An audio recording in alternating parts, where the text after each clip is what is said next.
남성의 경우 대한민국 국민으로 살아가기 위해서는 면제를 받을 정당한 사유가 없는 한 의무적으로 군대를 다녀와야 합니다. 저 또한 다녀왔습니다. 어쩌라고?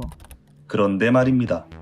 군대가 두려워서 혹은 군복무가 자신의 인생의 마이너스가 된다고 병역 기피를 시도하는 사람을 주위에서 본 적이 있습니까? 이러한 사람들은 어디든 반드시 존재하기 마련이죠.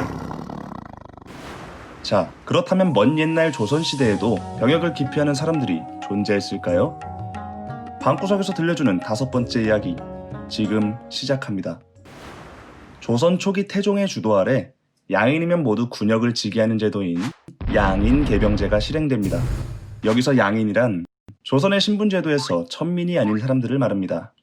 현직 관료와 학생들을 제외한 16세 이상 60세 이하의 양인 남자는 무려 44년 동안이나 군병이 되거나 군병에게 필요한 비용을 부담하는 보인이 되도록 했죠.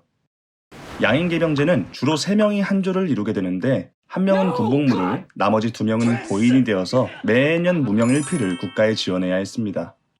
이 역할은 꼭 정해져 있는 것이 아니라 일정 기간을 두고 번갈아가며 역할을 맡았는데 시간이 지나며 수많은 면제수법이 생기고 군법도 개정되었지만 조선 초기에 군역을 면제받는다는 것은 거의 불가능한 상황이었습니다. 그럼에도 불구하고 면제라는 특혜를 받는 이들이 있었으니 바로 버터를 생산해내는 사람들이었습니다. 조선 초기에 무슨 버터인가 싶겠지만 버터는 고려시대에도 있었고 조선시대에도 있었습니다. 너무나 귀했기 때문에 일반 백성들은 구경하기도 힘들었을 뿐이죠.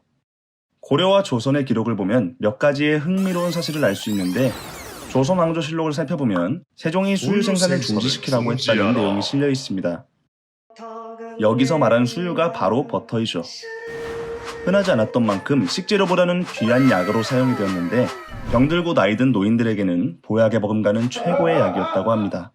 하지만 세종이 버터 생산을 왜 중지하라고 했을까요?